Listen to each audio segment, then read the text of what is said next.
So welcome to Board Leadership Calgary 2020, happening for the very first time online. We can go to the next slide.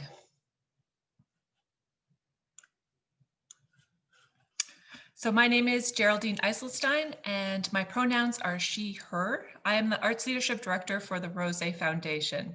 I'm also a planning member of the Board Leadership Calgary Committee. Today, I am also joined by my co-host, Derek Stevenson, from the ATB Branch for Arts and Culture, who you will meet very soon. Thank you so much for joining us online today to learn about cash flow in times of great uncertainty. We can go to the next slide. To begin, I would like to honor and acknowledge that we are on traditional territories in Alberta, of the many First Nations, Métis, and Inuit whose footsteps have marked these lands for centuries. Today, I am joining you from Mohkinstsis, which is also known as Calgary, and is the traditional Treaty 7 territory of the Blackfoot Confederacy, the Siksika, Kainai, Piikani, as well as the Iskia, Nakota, and Tsuut'ina nations. We acknowledge that this territory is home to the Métis Nation of Alberta, Region 3, within the historical Northwest Métis homeland. Finally, we acknowledge all nations, Indigenous and non-Indigenous, who live, work, and play, and help us steward this land, honor, and celebrate this territory. Next slide. So I'd like to give you just a brief introduction to who Board Leadership Calgary is. It's a learning collaborative that was formed in 2013 to organize affordable and accessible learning opportunities for board members and staff of small not-for-profits. We are very excited that you have joined us online this year, which is new for us. If you have been to a past event, obviously we're doing things a little bit different for 2020. We have already hosted one workshop on an introduction to essentials of effective partnerships. If you were able to attend that, welcome back. If you missed it and would like to see the presentation, please go to boardleadershipcalgary.ca and click on the event to see the webinar recording and slides, and we'll also share that information in the chat. Thanks, Dustin. Staff and volunteers from a variety of organizations work together to plan this event. This includes Alberta Culture, Multiculturalism and Status of Women, Community Wise Resource Center, the Federation of Calgary Communities, Rose Foundation, Sparrow Consulting, and other community not-for-profit leaders. We would also like to make a special mention of our sponsors who support our efforts to keep this learning event affordable. Thank you to Service Credit Union and Simple Cloud Works. Over to you, Derek. Awesome. Thank you, Geraldine. And thank you everyone for having me here today. Very excited to be here. But before we get started, I just wanted to do a little housekeeping. I'm pretty sure you can all hear us. If you have any audio issues or there is some issues with the audio, just pop it into the chat and we can make sure we try and sort that out. If you're having any trouble connecting, we also have a dial-in option. So we'll post that information in the chat, but you may also want to take a look at your audio settings. So if you have any questions or thoughts throughout the presentation, feel free to use the Q&A, the question and answer function at the bottom of your Zoom screen, and we'll try our best to get as many as we can within the time frame that we have. You also do have that chat box function, which a lot of you have been using. Keep in mind that if you want to send a chat to everyone, you must change the to drop-down menu to all panelists and attendees. We will be recording the session today, and we'll try and make it available as soon as possible after the presentation. So you will receive the link in your email, and we'll post it on our website as well, which is boardleadershipcalgary.ca. At the end of the presentation, a window to your browser will pop up with a link for the evaluation. Please fill it out. It's really valuable to us as we are adapting this year. This is our first time, so your feedback's really important to us. So we can continue to plan and improve these in the future. And it also helps let our sponsors know and let our partners know that this event's worth funding. So you'll receive that right at the end of the event. Some of you have already registered for a follow-up Friday. So some members of our Our planning committee will be back together next Friday, so you can resonate with some questions, think about them for the future, and we'll have an extended question and answer period this following Friday that weren't answered today. This is optional, so if you can make it, great. If you can't make it, please cancel your ticket because there is a waiting list for that as well. But with that in mind, I wanted to introduce my colleague and my friend here, Dustin Paisely with ATB and Local Laundry. Dustin will be our presenter today. He comes from a strong entrepreneurial background, having started companies of his own, including Local Laundry, which any of you in Calgary will probably recognize, as you'll see many people with the very cool and very stylish YYC sweaters around town, among other things. This knowledge and firsthand business experience equips him with the tools and resources to provide advice and strategy to ATB's business customers. As a business owner himself, Dustin brings his passion for entrepreneurship and small business each and every day in hopes of helping other business owners succeed. Thanks so much for being here with us, Dustin. I will pass it over to you here. Thanks, Derek. Perfect. I will just take over control of the screen here. Perfect. There we go. Can everyone see that?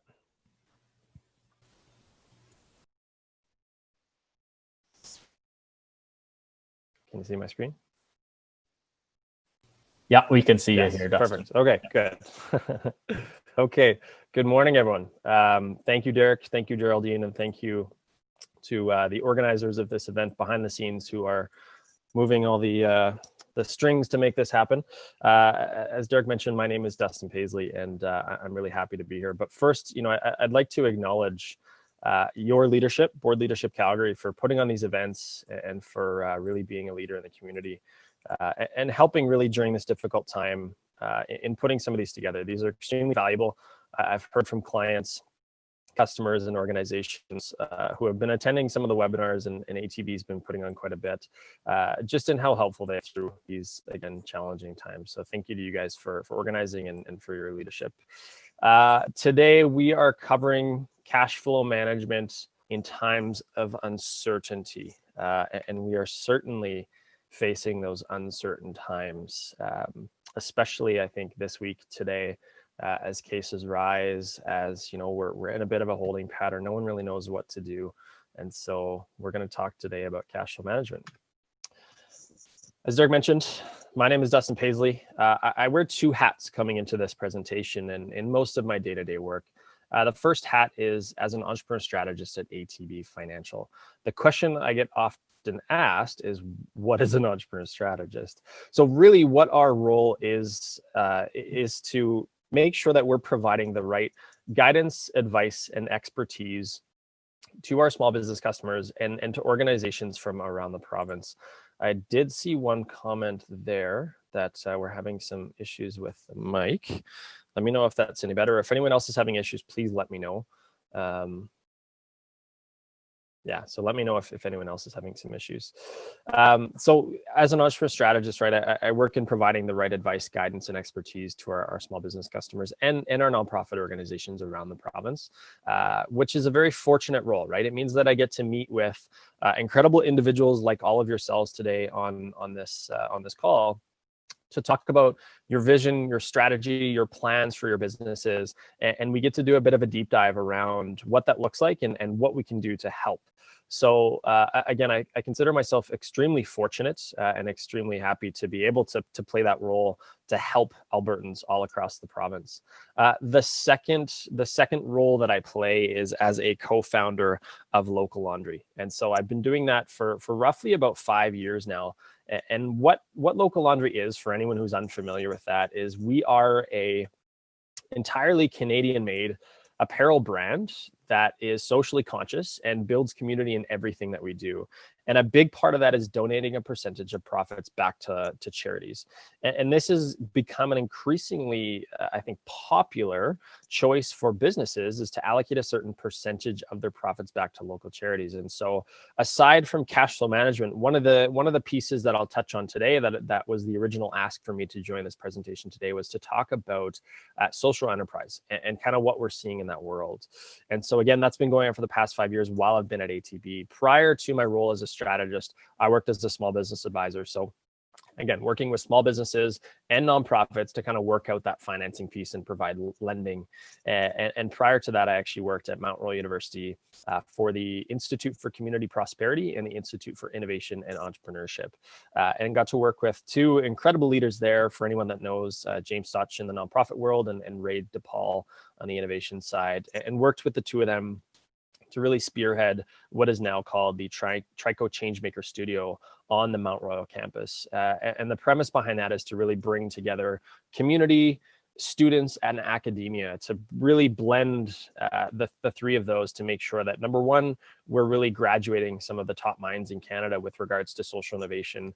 And number two, bringing more community onto campus to have that blend and that cooperation. So during my time at Mount Royal, both as a student and as a staff member, heavily involved in the nonprofit side, community prosperity and social innovation. So come with a bit of a background to kind of that whole space, and have been working in that for about 10 years.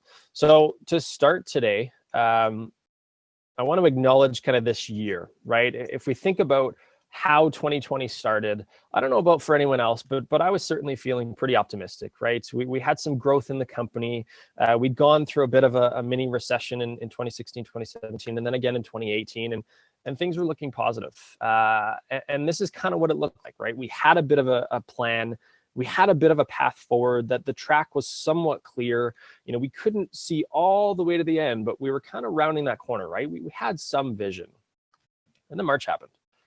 And this is kind of what it felt like, right? There was no more track. There was no path. There was no certainty at all. We were just dropped in the middle of the desert. And for so many of us, that it felt very difficult.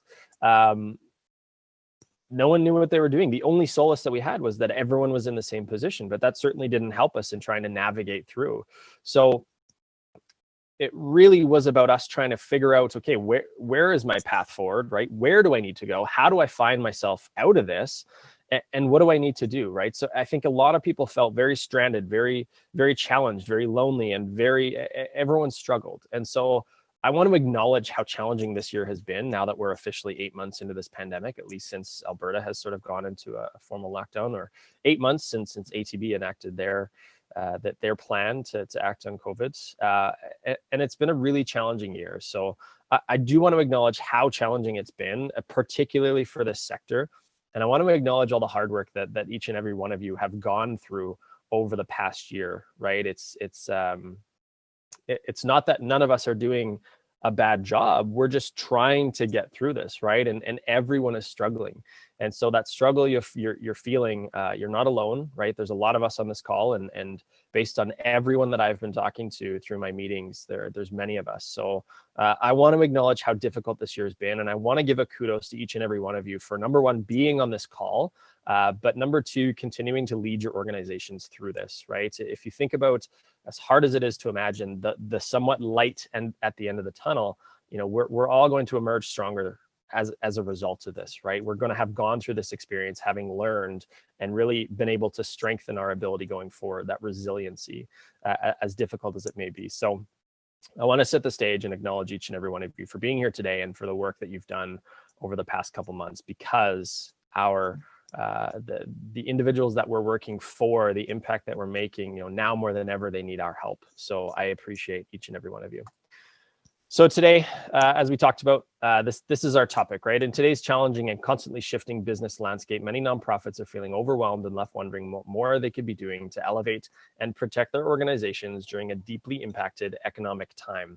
To increase your chances of successfully pulling through the storm, it is paramount to have a full understanding of your current cash flow situation and how you can apply best practices that not only mitigate cash flow loss, but also provide room for opportunity. So what we're going to cover today, kind of four main topics. So the first one is cash outflow. The second one is to assess our revenue streams. The third is bottom line, which I want to touch on. And the fourth is emerging trends and social enterprise. So to get started off, I want to put out a quick poll, and we can launch that pretty shortly here. But the poll is, I want to get a good understanding of how confident were you with your cash flow management before the COVID situation on a scale of 1 to 5. You should see a poll coming up on your screen there.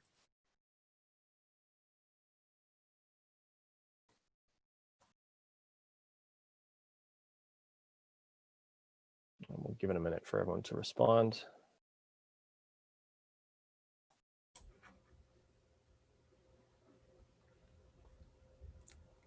And Philip, let me know if we have some results. Sure.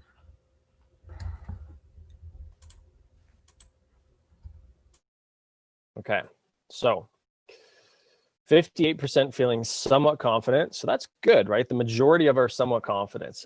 In most of the presentations I give, and most of the presentations I give are to small businesses, but we really fall in that neutral to not very confident space. So really happy to hear that the majority of the group is somewhat confident. That's great. I'm hoping that we can kind of move more towards that super confident and get going. The second poll I want to start today, just out of curiosity, is how optimistic are each and every one of you about the future of your organization?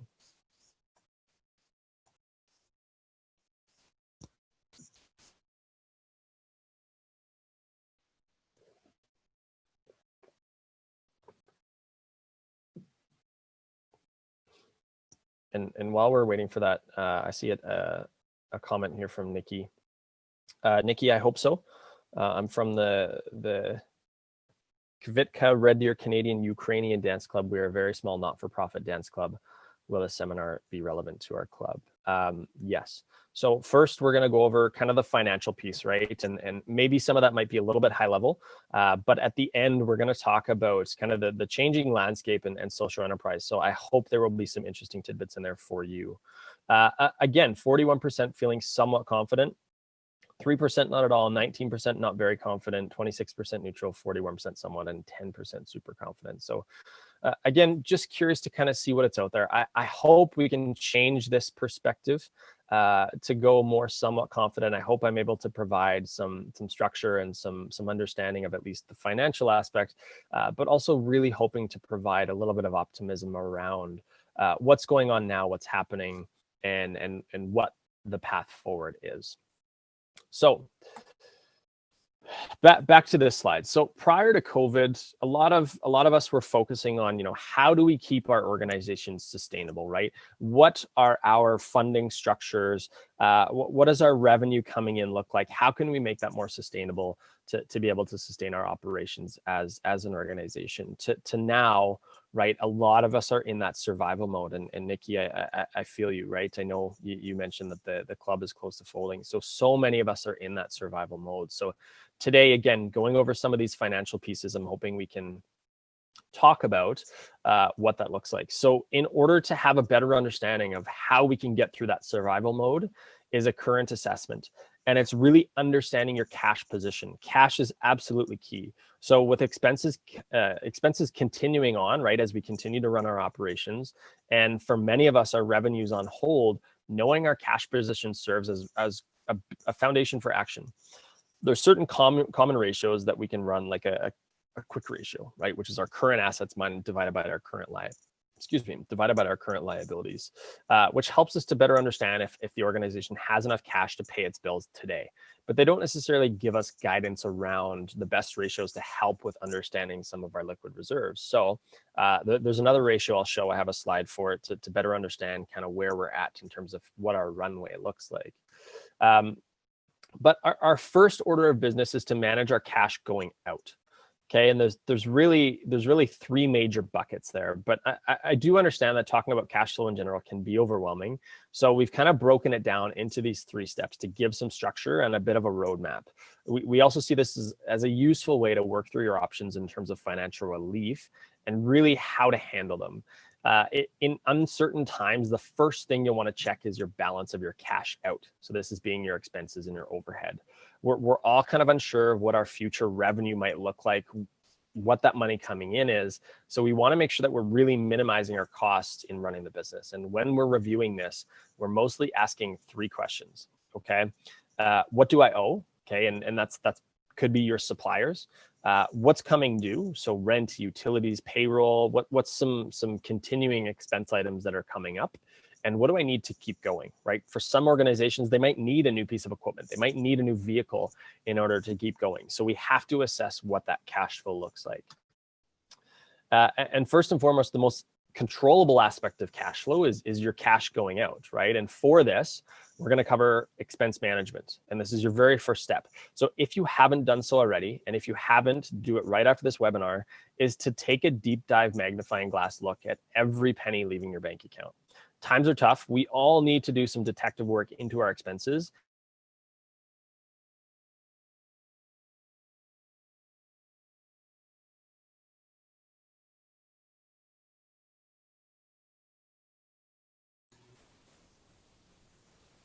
Oh, Dustin, I think we ran into a quick, lost your audio here for a second. Not sure. Can you hear me now? Yeah, I can hear you. There we go. Okay, let's just check the chat, see if any. Okay, back. Okay, perfect. Thank you, Sandra. Okay, so what we want to do is take a deep dive magnifying glass look at every penny leaving our bank account. Again, times are really tough. We need to make sure we're doing a bit of detective work. So take 6 months of your last bank statements or credit card statements, whatever financial statements you have, and really comb through each expense to look to see what is coming out from your cash. And the acronym that I came up for this, which I think is fitting given the topic, is CUT, right? The number 1 is costly. Are there more economical options to consider? So right now you may have a few different programs or software in place. Can you switch to a free payroll provider? Right? There's a number of different cloud-based services out there that you can take advantage of. What type of free software or free programs are out there, or at least lower cost, maybe cloud-based options are out there where we can reduce our monthly spend? If you have subscription renewals coming up for a yearly fee, can you spread this out monthly, right? This may cost slightly more, but if cash flow is tight, keeping more cash on hand now is advantageous. On the flip side of that, right? If you have certain cash that can only be allocated to certain pieces, if you have that cash available, maybe it's actually moving to a yearly subscription renewal. So you're reducing your cost for the yearly. Again, if you have certain cash that's restricted only for those purposes. If you're really looking to maintain that cash flow right now, switching to a monthly can really help to reduce that cash flow burden right away. There's also plenty of examples on low cost, again, payroll services or other technology solutions. The other is is there an opportunity to utilize more free or low cost, let's say, website building solutions? A lot of us are paying a company to manage our website, and we'll pay a couple $100 a month.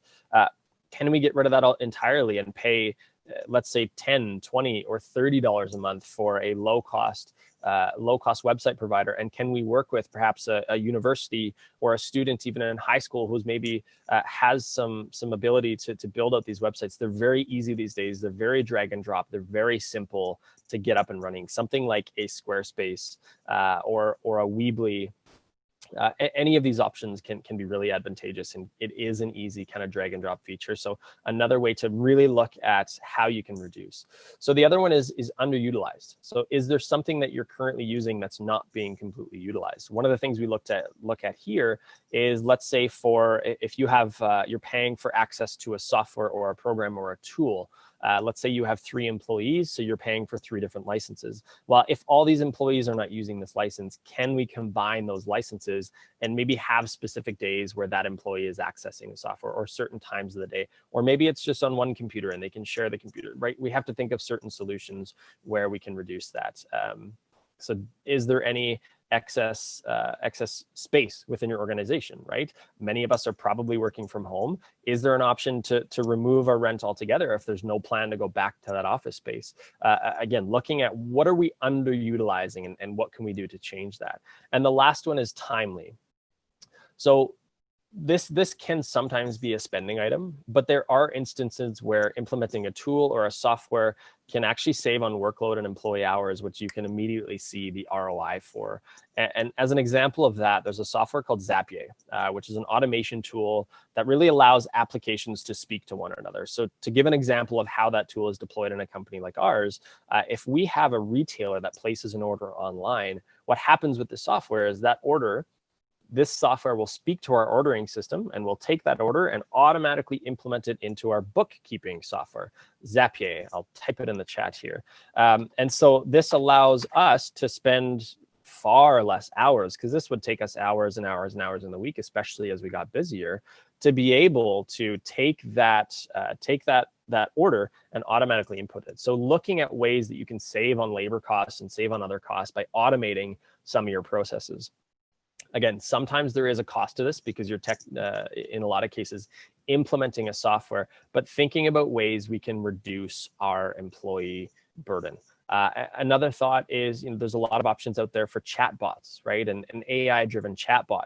Instead of having to manage all these emails that your organization may get, can you have a chatbot installed on the website where you simply have all of your FAQ automatic? So someone can go on your website, and if they have a question about something, they type it in the chatbot and they can have a predetermined answer already established and already presented. And the administrative burden that can cut from your organization can allow, let's say we're not getting rid of any staff, but that can free up some time in your day to maybe focus on more of those opportunities for getting that funding. So again, looking at ways we can reduce that administrative burden.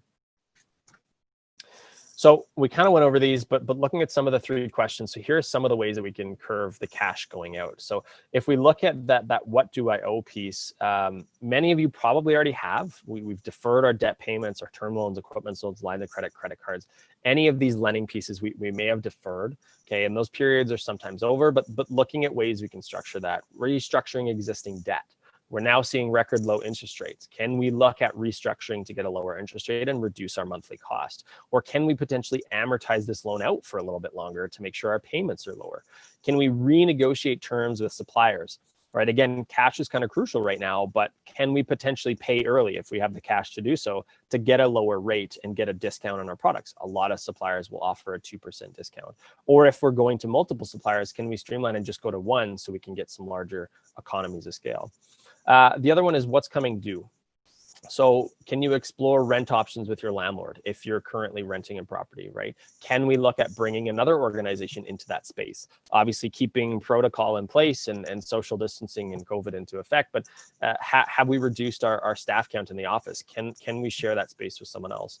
Can we shut off or defer utilities, right? Are we not in that space? Can we completely get rid of that if all of us are working from home? Again, looking at every single aspect in your business where we can cut these costs.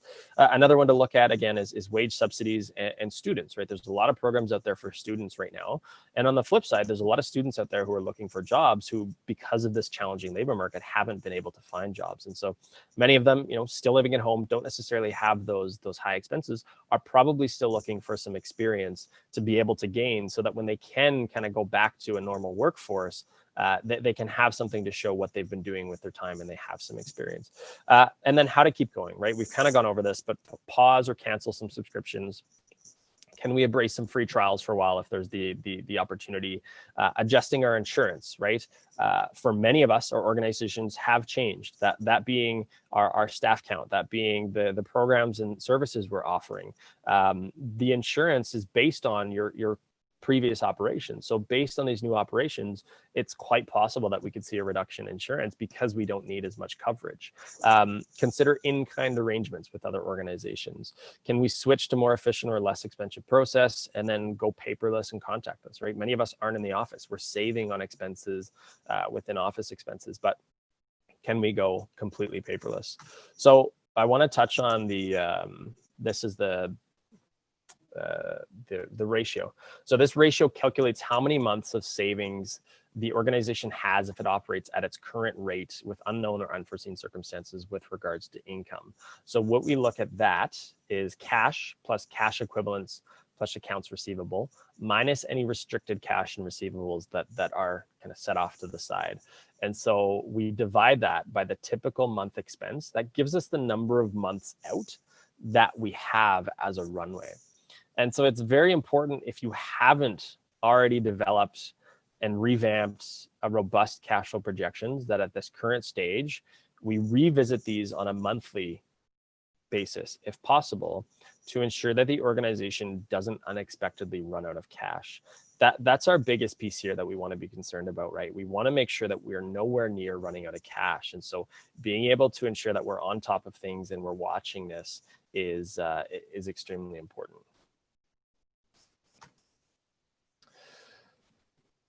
So all of the above that we've talked about is on the expense side of things, right? And that's the most controllable aspect of the organization, but it's also important to look at the revenue dollars that are coming in. So there are still grants and options out there for funding, and reassessing our expected revenue projections based on the new reality is important to understand what's next. Always be conservative, plan for the worst case scenario, but hope for the best. The other important aspect here is to take a deeper look into what the new reality has meant for your organization. So we're now 8 months into this pandemic. How have your revenue streams changed over the past year? Which revenue streams have dropped? Which revenue streams have increased? What are you seeing now, perhaps that you didn't see before? Are there areas that are leading in funds coming in where something else was before? The large ones obviously being casino funds. Obviously, many organizations have and are struggling with the unexpected loss of these funds, but it's an opportunity to revisit this and take a more strategic look at the organization, at the board strengths, in utilizing existing relationships to obtain new funding. So it's very hard if we don't have data programs in place to do this. But we want to make sure that we're taking a look at our revenue streams, and the same thing with that magnifying glass or fine tooth comb on the expenses. Right now is a really important time to have a fundamental understanding of where all of our revenue is coming in from, right? Which sources have completely dried up and we should no longer spend our energy on? Which sources have come from maybe surprising areas that we weren't expecting? Can we focus more attention on those and try and drive more, I'll call it, revenue back into the organization? And where do we have current strengths and relationships from a board perspective to try and go out and establish new relationships, establish new connections, and get the word out there about the organization and about the need for the organization. There's only so much we can do in terms of cutting expenses, right? There's only so much you can do. We still have to operate as a regard to our organization. We still have an impact to deliver. So the next piece we really want to focus on is reassessing those revenue streams and really figuring out where every dollar is coming from, so we can do a better job of trying to get more of those dollars in. The other piece to talk about is the dual bottom line. Is anyone familiar with the dual bottom line? Looking for some comments in the chat. Inform us, says Vincent. So when cash is tight, the financial bottom line is important, but in the organizations you all represent, there's a dual bottom line. And this is an extremely sensitive topic. We have a dual bottom line in both impact and financial. Any bottom line financial decisions that are made are obviously sensitive. For any organization, this means perhaps laying off staff or reducing pay. For so many, it's survival mode, but there's also the bottom line of impact. So this is where, and many of you have already had to make these very challenging decisions this year, but when it comes to funding programs, which program has the highest impact? Are there longer term projects or programs that can potentially be put on hold, right? One common approach to addressing a reduction in funding is a percentage basis applied across all programs, right? We're cutting 15% across all programs, but this can be ineffective, as not all of our programs are equally impactful. So even today, we can revisit our program funding and assess what programs have the most impact. And this really allows the organization to accomplish its mission with reduction in operating funds. So we have to look at all the programs we're offering and which ones at this point make the most sense to fund. Obviously, every program we run is important, has an impact, is valuable, is required or needed by the individuals we're working with. But when we're facing these constraints, we want to make sure we're not just taking a blanket approach. And we do want to revisit all those programs to see how we can be investing in the most impactful programs there are. Think of it as, if you're familiar with A/B testing, right? We see in the business world, when it comes to advertising, right? A company will launch 3 different advertisements and they'll test to see which one is performing better. And the one that's performing the least good, they remove it completely. So now it's down to 2. They might even introduce another option, and they always will look at what the best performing option is, and that's where all the money is invested. Obviously, this is a very different example, but thinking about how we can really reduce and focus on those high impact programs. And additionally, this commitment to impact can maybe even help make the case for increased support to funders, right? That's a really challenging topic. That's really difficult. It's thinking about, what programs are most impactful. And I see some comments coming in here, Nikki, deciding which dance classes to keep or eliminate, which ones pay for themselves and which ones don't. Right now, again, we have to think about which ones are the most impactful and which ones are keeping the organization going. If we're seeking external funding, we're going to look to fund the programs that have the most impact, right? That's what the donors are wanting to have, is impact with their dollars. So we have to think about which ones. And it's not a decision that anyone wants to make, but when we are faced with survival, you'd mentioned, Nikki, that cash flow is really tight right now. We don't have the luxury of having both at this current time. So ensuring that we're investing in the most impactful one and looking to get more funding for that program to help us potentially rebuild some of those programs afterwards. But again, that's why I want to touch on this, because this is a sensitive piece, but it is something we have to think about. So obviously with that comes pivot, right? I know we're all sick of hearing this word, but pivot is probably the buzzword of 2020. We have to be willing to change and adapt our models and revenue streams in order to be successful during this time.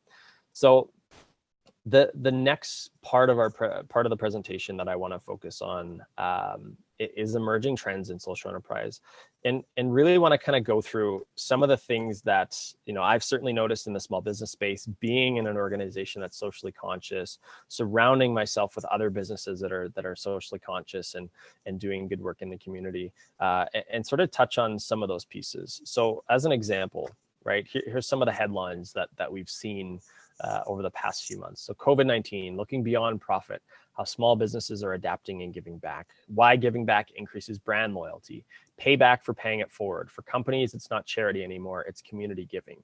Giving back, the small business benefits of being charitable. So we've seen this rise in small businesses wanting to give back, wanting to do good, wanting to provide impact back to the communities that are supporting them as a business. So in a small business survey done by smallbusinesstrends.com, they polled 1,400 small business owners.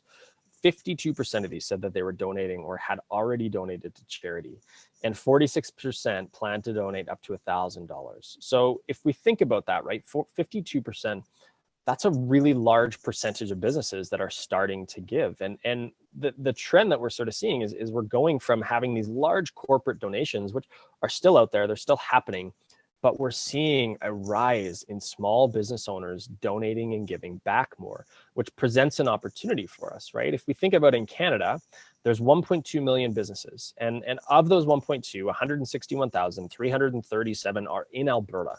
So based on those statistics, 83,896 small businesses in Alberta would be donating to charity, and they plan to donate up to $1,000, right?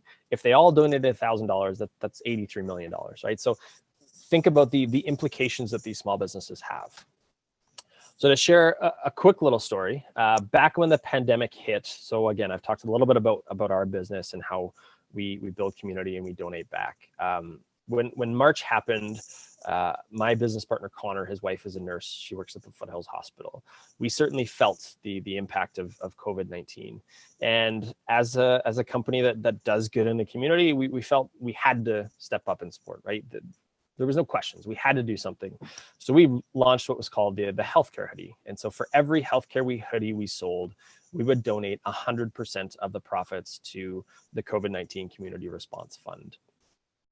We're a small business. We saw 65% of our revenue overnight go away, right? 65% of our expected revenue overnight went through the floor because our retailers closed their doors. And those orders haven't come back, right? Those are gone, right? People aren't necessarily shopping in those retail stores anymore.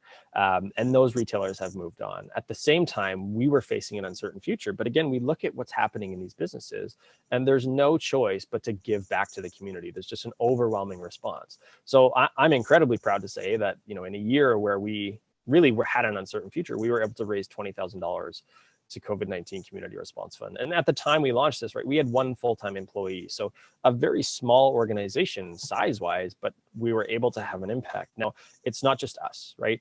Another small one full-time employee company called Devon and Lang, they're an underwear company based out of Calgary. They raised $15,000 for Calgary COVID relief selling face masks. Another example here, Friday Sock Company, another local Calgary company, they created COVID socks. Pretty cute, right? Some sanitizer and toilet paper on these socks, and 100% of the profits went back to the food bank.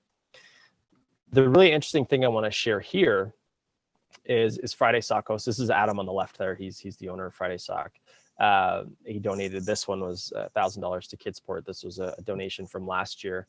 But Adam, as a small business owner who sells socks, if you notice on the check, it's not a check for Kidsport, it's a check for Friday Socko. So it's so ingrained in his business that he will be giving back, that he has created that large check for the check presentations branded Friday Socko. And there's nothing charitable about Adam. There's nothing charitable about the business. He is a for-profit business, but what I want to highlight is the shift that we're seeing in these businesses, in that this for-profit business has gone out of their way to spend money on a check because it's so ingrained in their mission that they are going to be going out and donating on a consistent basis. And here's another thing that we're seeing as well, right? Righteous Gelato, another local Calgary company. At Righteous, we reinvest 1% of total revenue back into our local communities.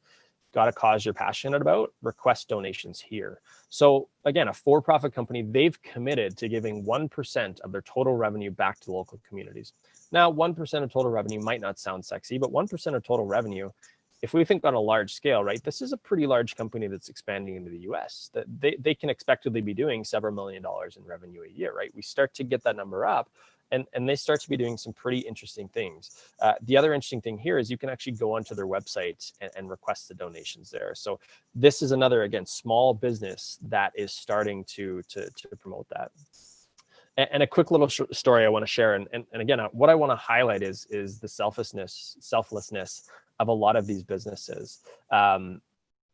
Righteous Gelato, back when they were formerly Fiasco Gelato, they had a pretty horrible circumstance where their cafe caught on fire, right? And this was days before they were set to reopen, and so they had to close shop. They had to redo everything, right? And obviously, for a small business, that has a pretty serious implication. Right before they were about to reopen the cafe and reopen for customers to be able to come in and have coffee and gelato, the Fort McMurray forest fires happened. And so this business, having some experience with battling some challenges with, you know, having a fire in their own location, decided that it was best for them to take all of the proceeds from the first day that they were reopened to go towards the Canadian Red Cross. And so Fiasco, or Righteous Gelato, donated $16,623 to the Red Cross. So we're really seeing this rise, and Derek shared that businesses are seeing that giving back to community is vital to their success. Purpose-driven companies experience 400% more returns on the stock market and S&P 500. So developing partnerships and charities and NPOs is key to many businesses in this time. Absolutely, right? And this is why I want to highlight what all these businesses are doing. Another example, if anyone's familiar, YYC Cycle, or YEG Cycle for anyone in Edmonton, they do something called their giver classes. And so once a month, and anytime they're opening a new studio, they have a giver class where everyone that comes in, they donate money to charity. And that class will decide on who their charity is that they want to donate to. And to date, again, this is a small business that only operates in Calgary and Edmonton. They've donated $791,000. So pretty large money coming from these small nonprofits. Another example, okay, Village Brewery, again, another small local brewery. They've provided over $850,000 since their lifetime. And finally, one I wanted to share was another local company called Inspire Go. And in March of 2020, as the COVID pandemic changed our world, Inspire Go looked for groups of people in our community to show much deserved appreciation. We began feeding the front lines, and as the pandemic continued, we turned our attention to supporting our schools. We are grateful to support our local community members on the front lines and in school with our children. 10,000 meals donated. So when we kind of deconstruct this and take a look at what these businesses are doing, here's another example, right? Everyone wants this and is inherently motivated to give back. So Inspired Go as a food business, right? They developed individual meals. For them, it makes perfect sense. They're donating, right? They're selling meals, so they're going to donate meals. It's similar process to Tom's, right? Buy a shoe, give a shoe. We run a giving toque program. Buy a toque, we give a toque to a shelter. So it's finding ways that we can align with these businesses. The last example I'll give before kind of going into a little bit more is a good example I like to share. So Local Laundry, Wild Rose Brewery, and a company called Yama all got together and wanted to do a collaboration. Okay, so what that looked like was Wild Rose made a beer called Adventure Bound, and Local Laundry made t-shirts, again called Adventure Bound, with this logo on it that really showcases kind of the values of all three of these organizations. Now, as we do when we collaborate with other organizations and raise funds like this, we needed an organization to give the funds to. Randomly, right along the same time, we were reached out to by the Parks Foundation, and they reached out to us wanting to just get to know what we were up to, see if there was anything that we had going on, and serendipitous, perfect timing, right? We had this collaboration coming out that was all about Adventure Bound, being outside, and we were able to raise over $5,000 for an accessible park in Calgary. So another great example of these businesses coming together and being able to raise funds for a charity. So a couple learnings and a couple key pieces that I want to highlight here. Number one is that giving takes many forms. So that local boutique store down the street might be more willing to help than you thought. So in a different survey of small businesses done by Alignable, of those small businesses surveyed who are planning to give back, 90% plan to give to a local charitable organization. So again, all these local examples I've given of the companies, they were all given to local charitable organizations. 81% plan to give cash, 75% plan to give goods or services, and 67% plan to give personal time. So when we think about in our organization, some of those pieces, obviously cash is a really important aspect. Cash is, it's essential to run our services. But when we look back at some of our expenses piece, right? Are we paying for website hosting? Are we paying for website maintenance? Are we paying for certain areas in our businesses that we could potentially have someone else who's willing to give services or personal time? How can we take advantage of that, and how can we utilize that? Recognize these different forms of giving and create space within your own organization to accept that. Again, perhaps a digital marketing company is willing to provide some free consulting or advice, or perhaps the expert who works at that company is willing to volunteer with the organization. Thinking back to, right, our COVID socks for Friday Socko, 100% of those profits went to the food bank. So that wasn't just, you know, an organization being solicited for the donation. That was entirely based on selling these socks. So it's thinking about that partnership, right? How can you partner with these organizations and make it a combined effort, right? It's a partnership. I mean, the food bank is going to promote this local small business because this local small business is selling socks that gives to the food bank. So they're aligned in what they want, and they can help each other. That becomes a valuable piece there. The other one I want to touch on is connections matter. So for organizations, connecting and aligning themselves and their values to businesses that share the same values is important. Right? We go back to that Inspired Go example, fresh meals, providing meals to kids. There's a reason why Brown Bagging for Calgary's Kids is a very accessible organization for businesses to donate to, because from a business's perspective, right? Again, you go back to that check that Adam from Friday Socko made. He made a check with his logo on it. We want to be giving to charities. We want to be seen as providing an impact. What we also want to see and know is how we're making that impact. So it becomes I don't want to use the word sexy, but it becomes attractive to be able to say that, hey, I provided 1,000 kids with a meal. with my $1,000 donation, right? So always think about what's the impact that we're actually providing here, and how can I make that tangible? How can I go take that away? As an example, if you're donating to a certain charity, what exactly was the impact with the money that they were giving? And thinking about where you align, right? Nikki, with your dance company, what organizations out there have similar values, right? Are there companies that are providing dance equipment or dance gear? Are there shops that are selling to those demographics, right? How can you align yourself with businesses who are also doing similar pieces? And also to think about who you're impacting, right? With your demographic, with your dance classes. Who are your customers within those dance classes, and how do those customers, where are there opportunities for those customers to align with businesses, right? So for the dance group, those dancers have to get their gear somewhere. They have to be buying their equipment somewhere, right?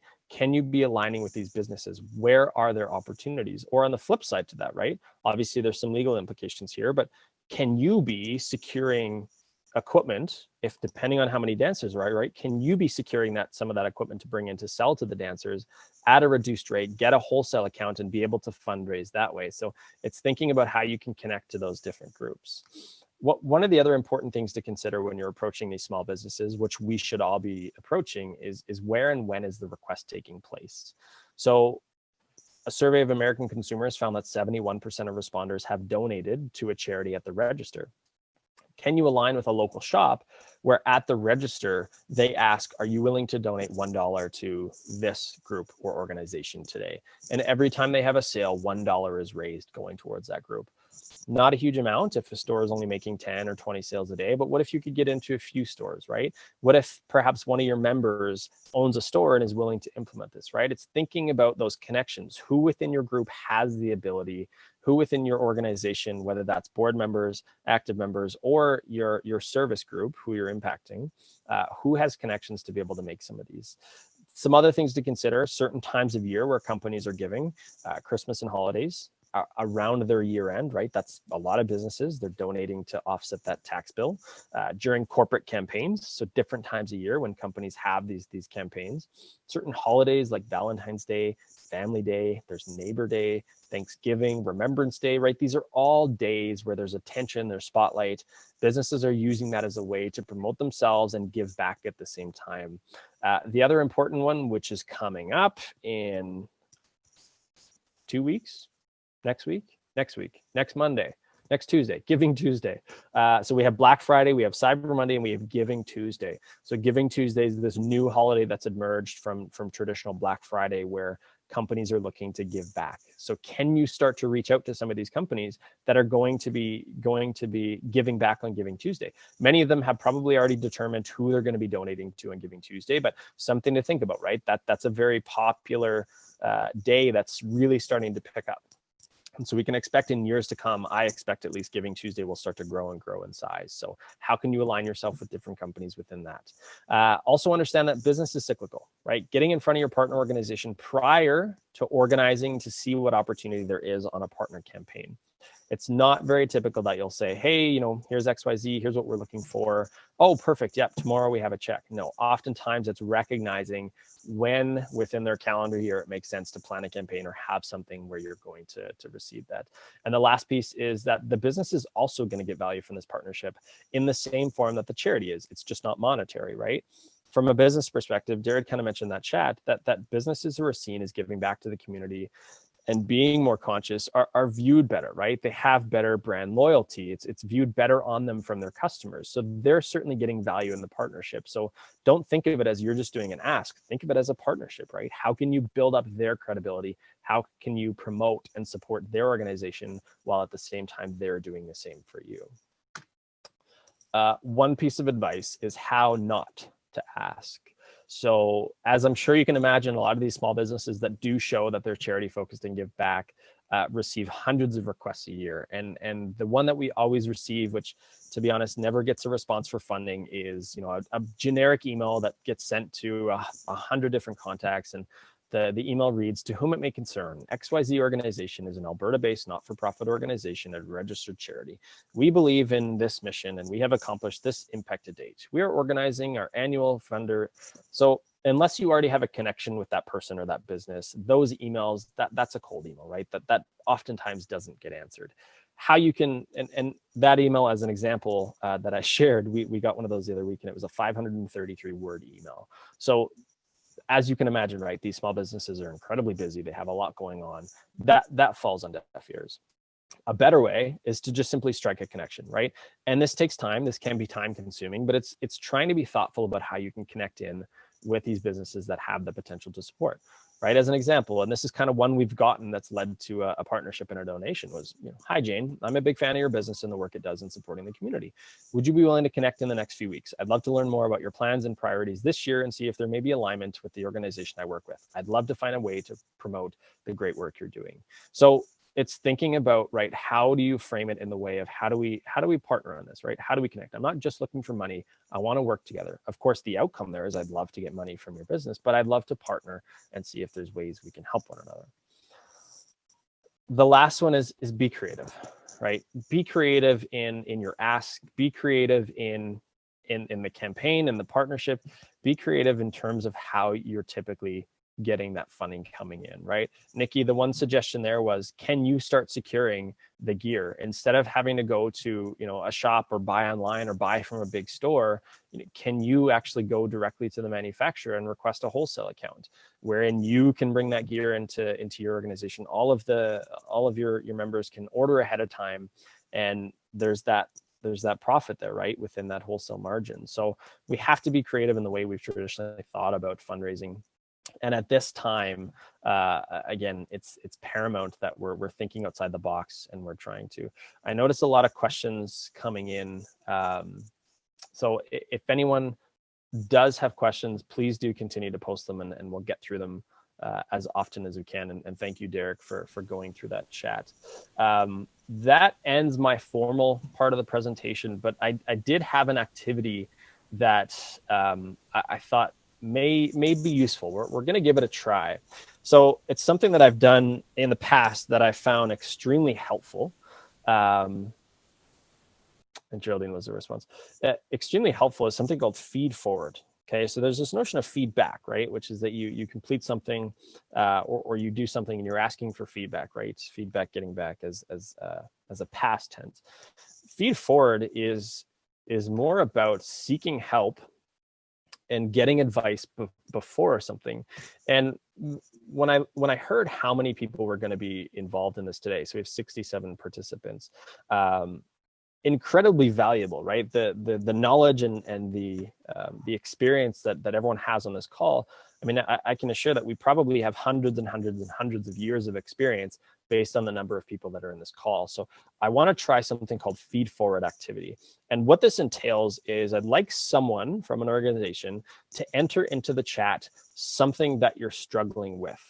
And a feed forward activity is that others are going to respond and they're going to provide feedback, not as a result of, I think you should do this, or it's here's what worked for me. So feed forward being here's something you're struggling with, here's a question you have, here's something you want to get better at, here's what's worked for me. And so we're feeding forward instead of feeding back. So again, we're going to try this. This is a complete experiment, but given the expertise we have on the webinar today, I thought it would be a good chance to try. So if someone wants to put in the chat something that they're trying to work on or something that they're struggling with, and people can enter in the chat, very simple, no bad answers, no wrong answers, need to put in the chat something that they have experience in or simply an idea to share. And we want the goal here is to try and get as many ideas across the board as possible. So we have one from Nikki, which is a very specific, but needing to collect dance fees from struggling families. So the goal here, if anyone has any suggestions or any thoughts or any struggling to find affordable shared rental space. Okay. So again, ideas for people to enter in the chat. So for both of these, so why don't we tackle the question from Nikki first, and then we will get to this is focus. No, this is great. So I'm just jumping on here too, Dustin, Thanks, Derek. to look at the questions with you here as they come in.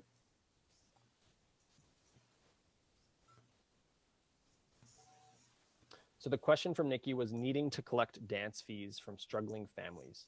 So this is something that she's struggling with right now. We're all trying to come up with ideas. Okay, so one idea from Sandra: jumpstart payment plans, make sure families have access to all info for financial supports from feds. I know, great suggestions. I know this isn't across every community, but in some communities, even there's municipal programs that subsidize recreation activities for low-income families. I know the city of Lethbridge had something like that at one point in time. So that's something to look into as well there, Nikki. So other great suggestions. Here's what worked for me from Janice. Instead of doing a monthly fee, they can pay a smaller portion on a weekly basis. Also, you can have them head a fundraiser to go towards fees. Pay as you go. That's certainly one too. So something we have on our website as well is, if you don't want to pay for everything right away, you can actually stretch those payment plans over 4 payments. So I did like that idea that someone brought up in terms of fundraiser, right? You've seen that out there, like pay for an individual to take a class or look for that sort of charitable giving. Is your giving will let these many children access our programs. That sort of model is interesting. Yeah. So thank you everyone for the answers. If anyone else has anything to Nikki, which it sounds like you've done a lot of those, so kudos. The other one that came in was from, let me just scroll back up here, struggling to find affordable shared rental space. So if you could maybe highlight on that, the rental space. Oh, some more coming in, which is great. So Nikki, there's just a comment here, is you're only sending the responses to panelists. So you can actually click on there and you can send to all panelists and attendees. So the question really quickly was to the one that came in. So struggling to find affordable shared rental space. Could you clarify on the rental space? Yeah, so Sandra, similar, right? Local company has free office. There is a lot of unused office space right now, particularly from businesses. And, I'm willing to bet, obviously, given some COVID guidelines and some rules in place, that there's probably some businesses that would be willing to let a nonprofit utilize their office space while they do not, right? I know that there is a lot of vacant office space, office plus storage for programs. Yeah, so bit of a challenge there, right? There's definitely a lot of open office space right now that we're seeing. Great comment from Linda. Check with municipality. They rent studio in the city building at nominal cost. Look for organizations with similar goals that have shared ideas to see if they would like to partner with you on a space. Working in a co-working space with like-minded organizations. There's some great examples out there. Work Nicer being one that has spots in Calgary and Edmonton. All great ideas. So really happy to see the chat. Thank you everyone for participating. If anyone has anyone else or anything else that they'd like to bring up, again, it's very different being on a virtual. Usually, we set everyone into groups and it's everyone gets a couple minutes to spend time giving feedback and feed forward suggestions to others. But again, given the experience in the group, I wanted to try and provide some of that because again, everyone has experience here, and the amount of the depth of the experience we have on the call is quite great. There was a question here that might be kind of relevant to us at ATB here, Dustin, just the best financing solution to fund leasehold improvements without overburdening current directors. I think that's obviously a challenge that I think lots of nonprofits struggle with when it comes to financing, right? It's, as a financial institution, sometimes banks look at bottom line in how do we actually loan or give credit to organizations. But there are options where you don't necessarily have to go to board of directors to kind of secure those loans. So whether it's secured through assets that your organization owns, and ATB does have nonprofit lending, which doesn't necessarily look at the director's the board of directors assets to actually secure a loan, you can get unsecured loans. So just there's my little financing option on that from ATB. Yeah, great question, or great. Thank you for that. To Karen, your question to all panelists was, this is completely off the current topic and back to the slide discussion on emerging trends. I found this very interesting in terms of the number of small businesses supporting charities as it is now part of our strategic plan. My understanding is that this survey was done post-COVID, and I'm curious what the percentage would have been pre-COVID. So all the statistics that I shared were actually pre-COVID. So if I had to foster a guess, and I'm just speaking off my own personal experience here, I would guess that those numbers have gone up post-COVID, right? We're kind of seeing it's a bit of a struggle here, right? Because we're definitely struggling with customers that are small business customers that have shrunk, right? And are struggling financially themselves. But I would guess that there's a lot of businesses that have kind of stepped up in that. And, we see the donations have gone up as well. When I look at my organization, we've been around for 5 years. To date, we've raised over $50,000 to local charities. Half of that has come this year. Right. So we've raised more this year than we have done in the past 4 years combined. And again, this being in a year where we lost 65% of our revenue. So we certainly struggled with that. Angelina, you're welcome to reach out to Derek or myself, and we can share our emails in there as well. But yeah, it's definitely, it's changed, right? There are a lot of businesses that are stepping up, and it's different now too. It's different in the form of, when you think about it, I hate using myself always as the example, but another one that comes up is we did a collaboration with a lady named Codette LaBarbera. Some of you may know her from a TV show called Hockey Wives. Her husband played in the NHL. She has a son with autism and is always looking for ways to raise awareness and to raise funds for certain organizations, one being the Calgary Autism and Asperger's Friendship Society of Calgary. And so she came to us. We made a sweater called the Rider's Crew, Rider being her son.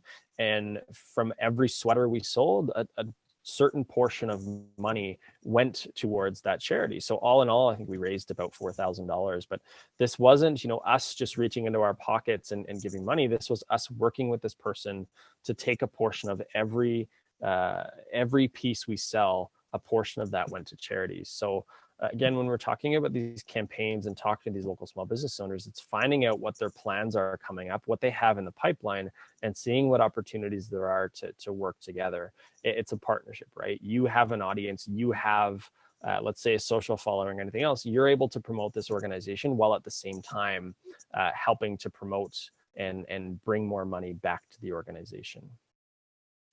How do you fundraise for a provincial level organization without impacting local chapters? That's a great question. Derek, I don't know if you have any thoughts on that one.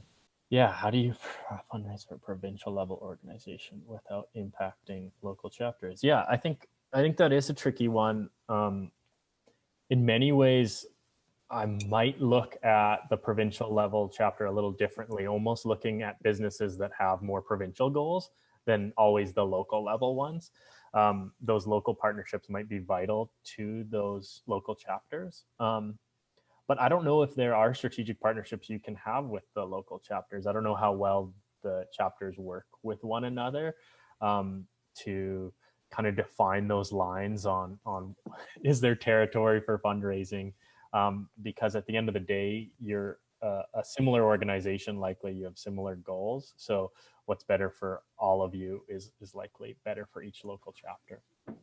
So that would be my advice. I think, look, it's still in that same vein that you were talking about earlier, Dustin, about looking for like-minded organizations and businesses that think like you and are driven by similar missions and goals. But maybe you're looking at provincial-based organizations rather than just local ones. Yeah.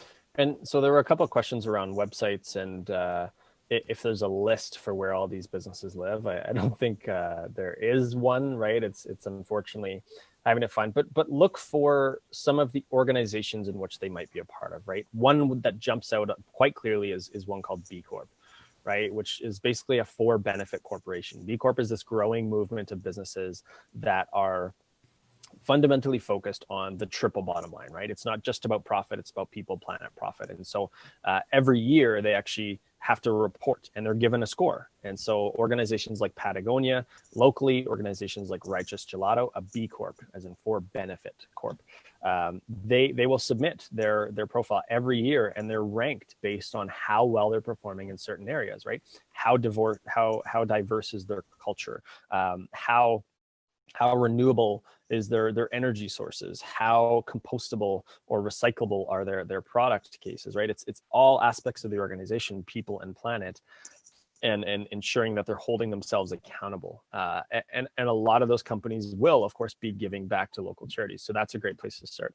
Another one could be the Be Local organization. I know there's one in Calgary that's spearheaded by Momentum. So any members of that Be Local organization are obviously companies that are more focused on local, that have those values and are probably more likely to give back. Another comment from Karen: we're finding more small businesses are finding ways to help us. And the beauty of this is that we are building partnerships now that we believe will be around for the long term. There have been a few businesses that have reached out to us directly the last couple of months, and it's been a breath of fresh air. That's fantastic to hear. Really happy to hear that.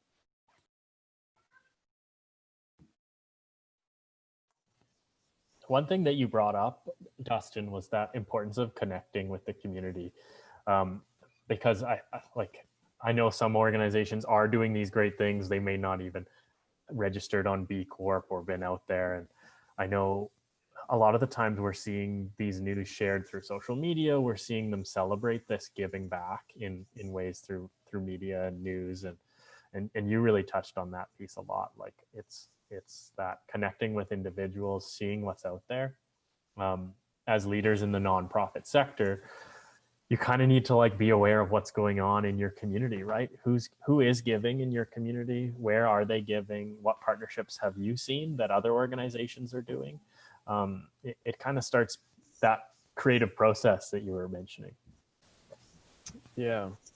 And the other thing I highlight too, not to have any sales pitch, but my role at ATB is to work as a strategist. So if any of you have any questions and want to have a conversation, that is literally my job, right? I book an hour with organizations and companies to have these discussions around what your strategy looks like, what's next, and how we can work towards kind of that building out that plan. So Nikki, I know you had a couple questions. By all means, please reach out. I'd love to have a conversation to see what we can do to help. Is there a template for budgeting and planning we can share with childcare centers in the province? Derek, I know you'd sent over one that was done by, I believe, was it Calgary Communities? Yeah, so the Federation of Calgary Communities, one of the planning committee members of Board Leadership Calgary has a really great resource for managing cash flow. So you can follow that link I just posted in the chat. It's under the financial section, and there's even a corresponding YouTube video that Leslie Evans from the Federation of Calgary Communities posted that is like really like, it's not just the template, but it will walk you through how to use it. And we are doing a follow-up Friday next week. And so if you have a chance this week and are coming back and joining us next Friday and you want to use that tool and have questions about how it can be used, we'll be there for that and kind of can go through the details on that. But it gets back to exactly what you were talking about earlier, Dustin, in that like you really have to manage those inflows and outflows and see like you have a bank, you have a amount of money in your bank, you're bringing in this much income this month, but in month 3 of your year is your large insurance payment or your large accounting payment. And suddenly you recognize that your outgoing cash is much higher than your incoming. So do you have enough reserves to actually ensure that you're not in a situation where you run out of funds? So yeah, and Leslie commented too, she'll be there on the follow-up Friday too. So yeah, that's an awesome tool. I encourage you guys to check that one out, and I'll put the YouTube link in here too. Have another question that came up that I'm going to throw your way again, Derek and Geraldine, if you want to tackle it. Is I have a new board that I'm trying to set up. What would be the first steps that you would take to make sure the structure is set up to succeed? First steps to make sure. Yeah, that's a great question, and kind of in the vein of board governance. if my colleagues have some comments, please add them into the channel as well. But I think many times when you're onboarding a new board member, you need to kind of they need to recognize what their role is on the board, and you need to set them up for success by kind of defining the expectations that your organization has of them as a board, whether that's like very logistical things like you need to attend every board meeting, you need to attend our fundraiser. But there are also like fund development goals you can tie into being a board member. Your expectation as a board member is to bring X number of dollars into our organization. That is something you can ask. I mean, I think many times we're afraid to ask for these questions. Like they're tough questions and tough conversations to have, but they're important to have. As a nonprofit and charity, every board member of your organization needs to consider your organization one of their top 3 in terms of giving. So if someone's going to come to your organization as a board, they need to recognize your charity value too. So I would say set them up for success. Look at like an expectation or even a job description. Like even though it may be a volunteer position, a job description is always helpful. I don't know if anyone else commented on that from our group, but keep an eye on that. And once again, I'm going to shout out my colleagues from the Board Leadership Calgary, who do a lot of work on governance, including Federation of Calgary Communities, who does some workshops specifically on those topics. And so does Board Leadership Calgary. So keep an eye on that information there. Yeah, and there's a ton of great links in the chat here to a lot of different resources. So Claire, I think you've got your work cut out for you. Amazing. Well, we'll let a couple more questions trickle into the chat if there are some. Thank you, Stacy. This information has been incredibly helpful. Thank you for sharing your knowledge, and thank you for another wonderful BLC session. We'll be sure to check out the resources. Glad to hear it. Thank you, Stacy. Appreciate the feedback. There was one thing, Dustin, I wanted to go back to because I thought it kind of tied in the 2 elements of today's presentation, both the specifics on strategies around cash flow and the strategic growth and partnerships you can connect with business. And that was your slide about impact and financial, and like tying those 2 things in. I did want to share a really good resource that a lot of nonprofits have used that ties into that exact thing. So there's a really awesome book called Nonprofit Sustainability Strategic Decisions. So I put an Amazon link on there, but it's exactly that point you had made, Dustin, about like when you're looking at your programs and you have to make tough decisions as a nonprofit, you really have to investigate what programs and offerings do you have that are having high impact and what ones have high financials. And I actually have there's a diagram from that book I love to share.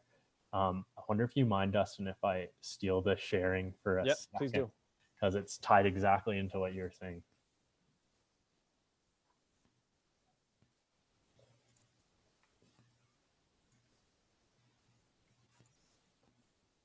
Okay.